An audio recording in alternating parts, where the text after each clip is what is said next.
Morning, welcome again, Grace City. It's great to be with you here this morning. Hey, you get a fancy dress preacher 2 weeks in a row. It must be a strange season here at Grace City. That's because we're going through this series at the moment, looking at different themes that we can pick up from the Olympic Games. So that's what we're doing this morning. This outfit I actually wore when I had the huge privilege of running the Olympic torch down the Wakehurst Parkway just prior to the Sydney 2000 Games. That was a huge honour and privilege. Who was in town for the Sydney 2000 Olympics? Who was here? Wasn't that a great time of celebration? I love that. It was a time of celebrating Australian culture, celebrating the beauty of Australia. It was a time really of also celebrating us as a nation and of diversity within our nation and diversity in the nations.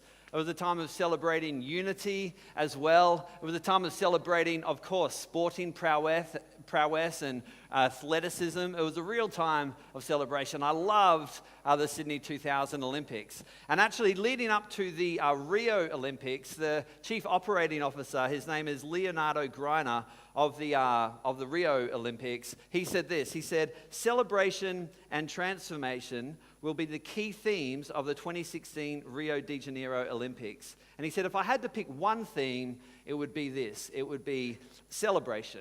Now, of course, right, because it's Rio.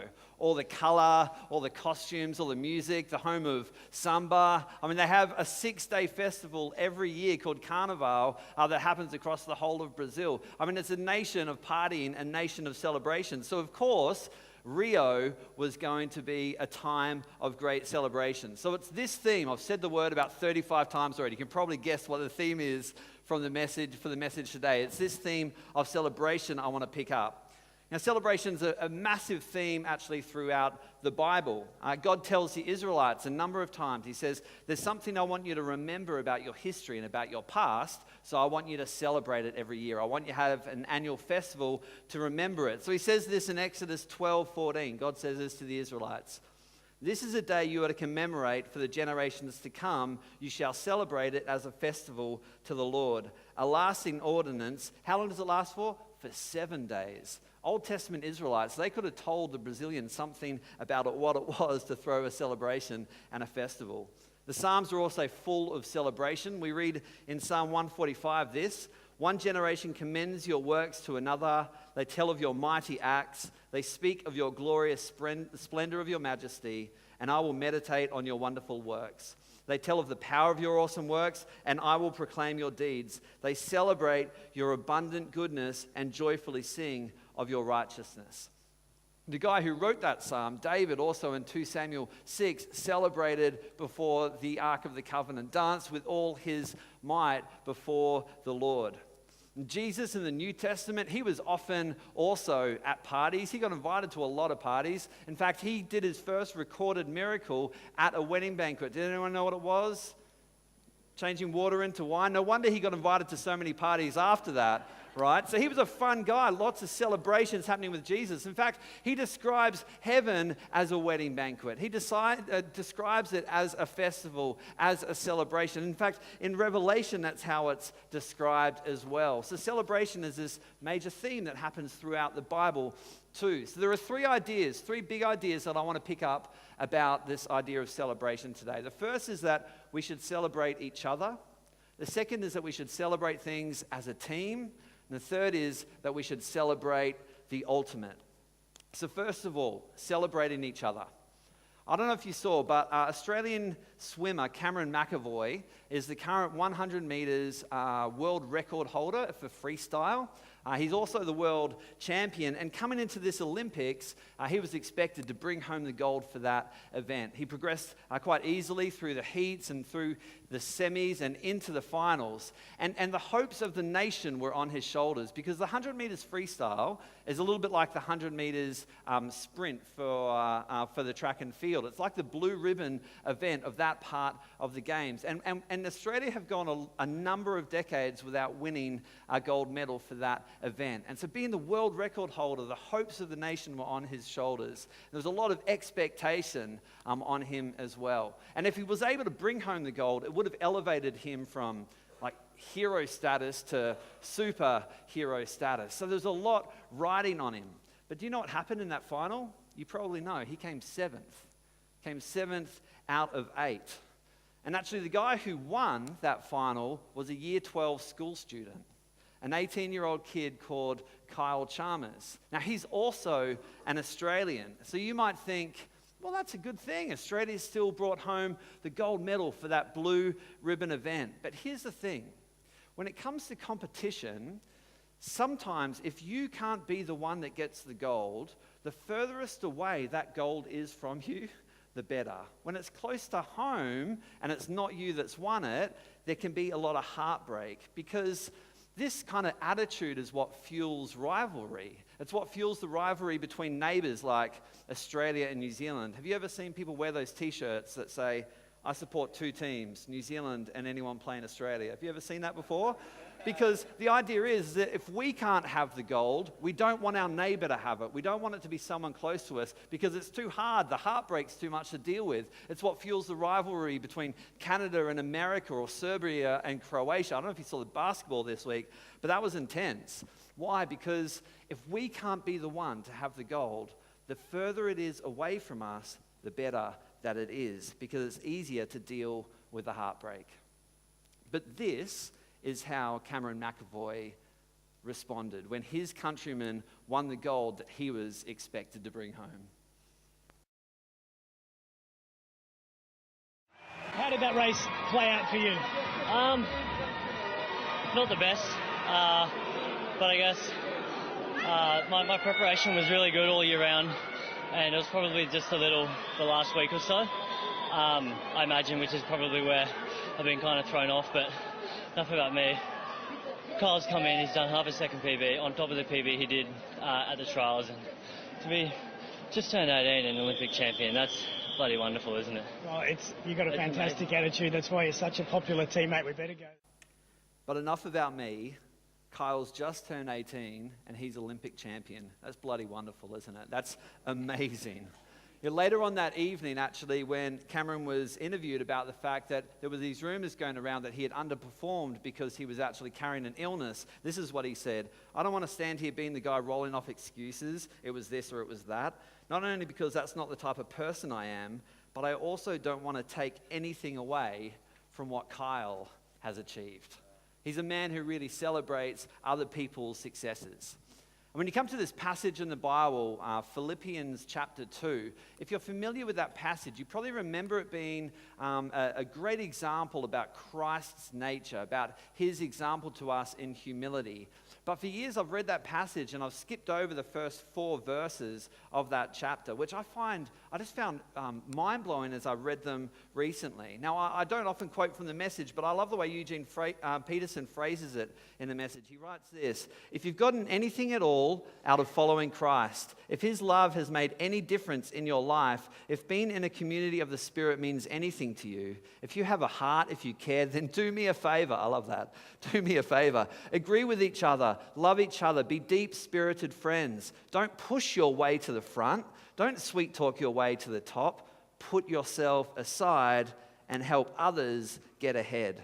Don't be obsessed with getting your own advantage. Forget yourselves long enough to lend a helping hand. So I want to ask this morning, are we there for each other's success? How often are we around to celebrate each other's wins? As a church, we should be as concerned for each other's success as what we are for our own. So how does this play out in church? Well, maybe you're playing in the worship team, and maybe you'd like to lead worship one day, but somebody much younger than you and newer to the team than you gets a chance to lead worship ahead of you. Do you celebrate their opportunity, or do you mope that it wasn't you that was chosen? Or maybe somebody's pulling together a ministry team, the women's ministry team, and it's an area maybe that you'd like to serve in, but you don't get invited onto that team. How do you respond? Do you celebrate the opportunity that others have had and get behind what they're doing, or do you mope that it wasn't you that was chosen?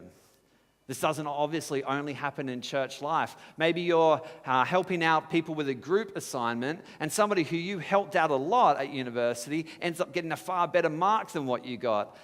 How do you respond?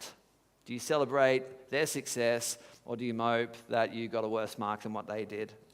Maybe you miss out on a promotion at work, and somebody much more junior, maybe someone that you brought into the business ends up getting that promotion that you had hoped for. Do you celebrate their opportunity, or do you mope that it wasn't you that got it? Sometimes we can even resent the way that God blesses his other children, which is crazy, but sometimes we can.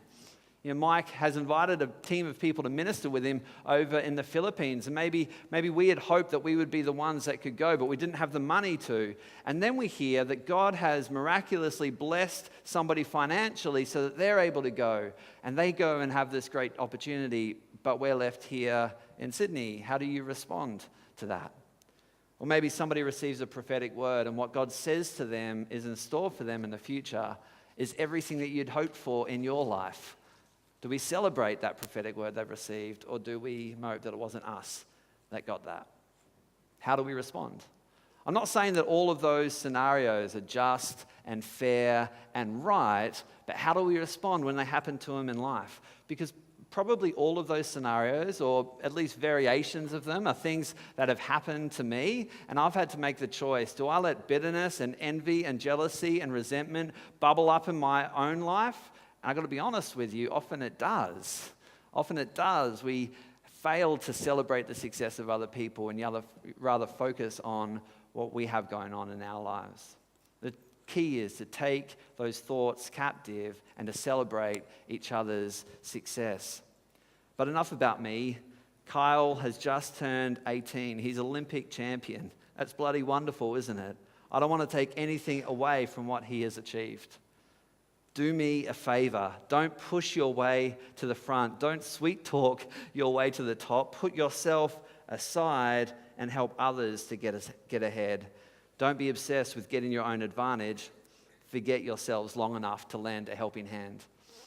Miles and Kate, along with Sam and Chloe, do an amazing job of leading the worship team here at Grace City. And as a worship leader, I've had the privilege of serving under these guys for years now. And I just want to say their example is so wonderful. And we had a creative night or a team meeting night a few weeks ago. And Sam and Chloe and Miles and Kate had released every aspect of that meeting to other people in the team to have a go with. And so it went really, really well, actually. Tommy Dart taught some songs, taught some arrangements brilliantly. It was so efficient, so fun. He did a great job. And then Samia brought this word, which was profound, and it impacted everybody in that room. It was a significant word for us. It was amazing. And then Matt Phelps led worship beautifully and sensitively. It was a really wonderful time in God. Now that might sound like, hey, that sounds like a pretty good meeting. But here's the thing, as a leader, if you're insecure, then when things go really well apart from you, that can be really hard to swallow. And bitterness and envy and jealousy and rivalry bubble up within us, and we need to take those thoughts captive and celebrate the successes of other people. If you're insecure as a leader, that's what happens. But do you know what actually happened?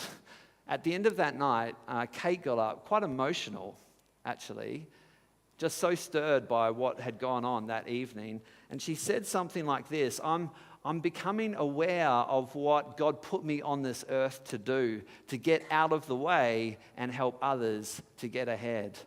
She was just like, wow, this is so great, actually being able to step aside and watch others succeed. That's what celebrating each other's success really looks like.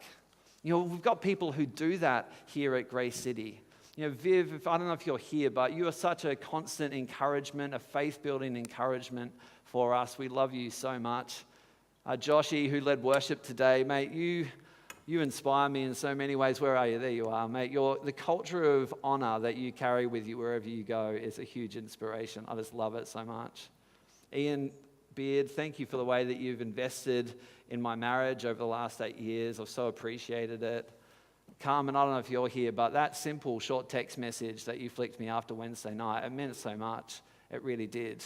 We've got people here who celebrate each other's success, and I love that about us. But what I'm asking as a church is, could it be something that defined us?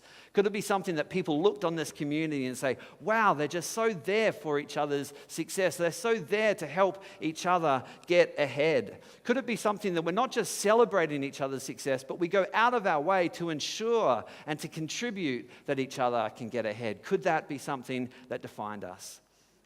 So celebrating each other, first of all. Secondly, celebrating as a team. That should be something we should do as well. You know, as fun as it is watching individual Olympic athletes win gold medals, you know what I love is I love watching a team do that as well. I loved watching the Aussie girls embrace and celebrate together as a team when they won the 100 meters freestyle relay right back at the start of the games. I love watching athletes cheer on their teammates, even though maybe they're from different sports. They're in the crowd cheering on their countrymen. I love watching that happen. It's why team songs are sung with such gusto at the end of a game. Because as great as it is celebrating things as an individual, being able to celebrate them as a team is even more fun, I reckon. Now, for the purposes of closure, about a year ago, I preached and I admitted to you that our Premier League soccer team had been relegated out of the Premier League because we'd come last into the amateur league competition. And it was a really hard time for me, actually. God did a lot of work on pride in my life during that season. It was a bit of a trough period. But I just wanted to, for the purposes of closure and bringing that story around full circle, I just want to let you know that as of last Saturday, we won the championship. We've been promoted again into the Premier League. Yeah, I know it's not quite the Olympics, but it's the Olympics to us, you know. So, and you know what we did at the end of that football game? We celebrated as a team, and we sung our team song with gusto, just like this.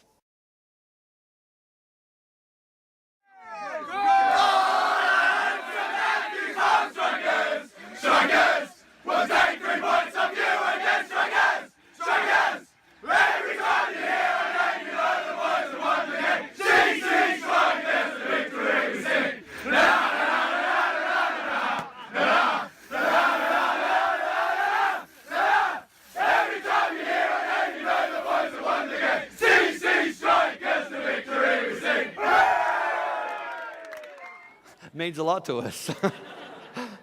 You know, when the Aussie girls embraced after that 100 meters freestyle relay that they won, right back at the start of the games, I heard them say to numerous news outlets something like this: you know, it's great to get the team off to a good start. And they're not just talking about their relay team, they're not just talking about their swimming team, they're talking about the whole Australian team. It's great to get the whole team off to a good start. Hopefully we can build on this momentum, is what they said, because it builds faith and it builds expectation and it builds momentum as we get to celebrate things as a team together. You know, that's why testimonies are so important for us to share and be able to celebrate together corporately, because it builds faith. And we've not done a great job of this historically as a church, getting testimonies out there for people to hear, but we're getting slowly better at it. You'll find every month in the newsletter, we've got a testimony of what God's doing among us to share, so you should read them. We've got them on the blogs. Occasionally you'll hear them shared from the front as well. We want to get these stories of what God's doing among us out for people to celebrate together as a team. Now, you might have heard something of this story just recently, but I just want to tell you kind of show you how this happens, how testimony builds on testimony builds on testimony. So Mike shared a few weeks ago about how Daisy James, Adam and Katz's daughter, had a stomach issue, and she got prayed for after a Sunday meeting and dramatically healed. It was wonderful. Well, a few weeks after that, we had a prayer and fasting week, and Adam and Katz took their daughter down to get some blood tests to see what was happening, and because she'd been feeling so significantly better. Well, the blood test came back, and it said that the results were consistent with someone who had received significant treatment. Isn't that amazing? Isn't that amazing? Because God treated her. That's what happened. Right, so that night, that gave us so much faith and expectation for what God was going to do. So that night at the prayer meeting, we actually gathered around people who had different ailments, and we prayed for them in expectation that God would heal. And Anne Broadbent has had a bung knee for years, right? And she, all of a sudden, no pain. No pain when we prayed for her. It was amazing. So we saw her the next day and we said, "How's your knee?" And she said, "Still no pain. Still no pain." But you'll never guess what happened this morning. She said she woke up in the morning and felt God say to her, "I've healed your knee. Now I'd like you to pray for someone else who's got a bad knee. And it's going to happen today." And she was like, "God, I'm not so up for that." And she got to the hairdressers, which is where she went before we saw her. And God said to her as she walked in, "It's going to be in the hairdresser." And she was like, "Oh, no, God, I don't know anybody in here. This is a public place. This is really awkward." And then the hairdresser who was going to cut her hair walked over to her and was kind of limping because she had a bad knee, and she's like, no, God, I don't even know this person. This is really weird. And then the lady said, I'm going to be back in a moment. Here, grab yourself a magazine, have a flick through a couple of articles while I go away. The headline on the top of the Woman's Weekly was, Second Miracle. And you believe that? So she was like, I think God's telling me something. I think I need to pray. Because when we celebrate things as a team, it builds faith and expectation and momentum. So if you've got testimonies of what God's been doing in your life, I just want to say, please share them, because it does our soul good to hear them. It does our soul good to hear them. You know, not only that, actually sharing your testimony does your soul good to share them as well. John Piper, in his book, Desiring God, says something to the effect of, our joy in something finds its completion when we're able to celebrate it with other people. Our joy in something finds its completion when we're able to celebrate it with other people. You see a beautiful sunrise, you're like, wow, that's magnificent. But if you've got other people there to celebrate it with, it's even more memorable and special. You're surfing, you catch an epic wave, you paddle back out, you can't wait to tell your mates about it, not because you're boasting, but it's bubbling out of you, and it means more when you get to share it with other people. Or you go out to a fancy restaurant and this piece of art gets put down in a plate in front of you, and you snap a photo of it and you share it on Instagram. Why? Because we want to celebrate and share things with other people, because it helps complete our joy. So testimonies, they do our soul good to hear them, but they do your soul good to share them as well. So I just want to encourage you to do that. We're a team here at Grace City. Actually, we're a part of a far bigger team around the world, about 2.3 billion Christians or so around the world. We're a part of a big global team, but we're also a team here locally at Grace City. And our goal, our mission, the game that we're in is to make Jesus known and to see his kingdom grow. That's what we're here to do as a team. And it does our soul good to celebrate things together as we see those things happen. You know, we need more champagne corks popping. We need more raucous celebration. We need more victory songs sung with gusto as a team. Actually, that's kind of what we did this morning, wasn't it? It's kind of what we did this morning. We sung victory songs with gusto, that he's overcome, that we stand in his victory, that he is faithful. You know, Paul Tripp says this. He says, corporate worship is a regular, gracious reminder that it's not all about you, that you've been brought into a life that is a celebration of another. Celebrate things as a team. But the opposite actually is also true. In Romans it says, rejoice with those who rejoice and mourn with those who mourn. Because life's not always a celebration. And actually the few videos that Jamie and Gareth have showed us over the last few weeks show the great highs and the great lows that competitors in the Olympics experience.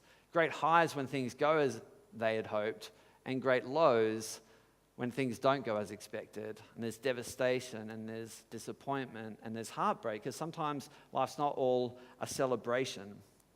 And I find the story of Jesus at Lazarus' tomb so instructive. I find it such a helpful story on so many levels. Lazarus was a mate of Jesus, and he was Mary and Martha's brother, actually, and he received news when he was in a neighboring town that his mate Lazarus was really unwell. And Jesus went to see him, but got there when he had already died.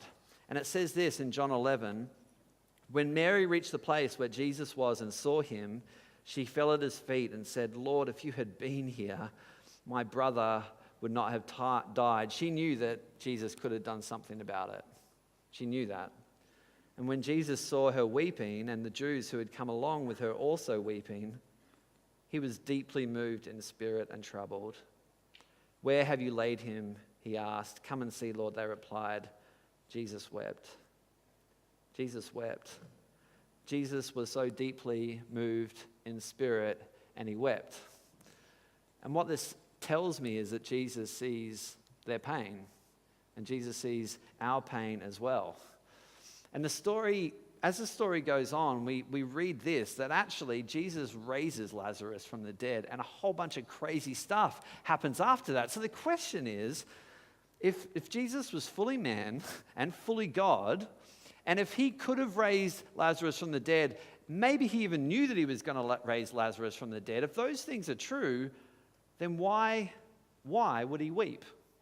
Why would he weep? If he knew how the story was going to end, if he knew that he could raise Lazarus from death to life, why would he weep?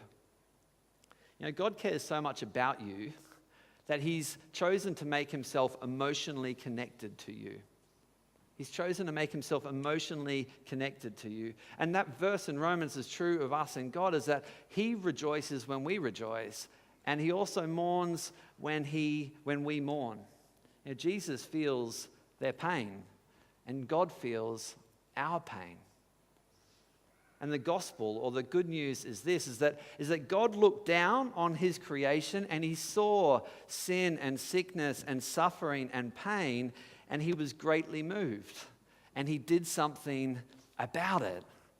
And we read in John 3:16 that for God so loved this world that he created, you, me, everyone, for God so loved the world that he sent his only son to live a perfect life and to die a death on a cross that he didn't deserve, but to take the sins of the world on his shoulders, take the punishment for our sin on his shoulders, that whoever believes in him doesn't have to perish, but would rather have eternal life, would rather join that celebration in heaven.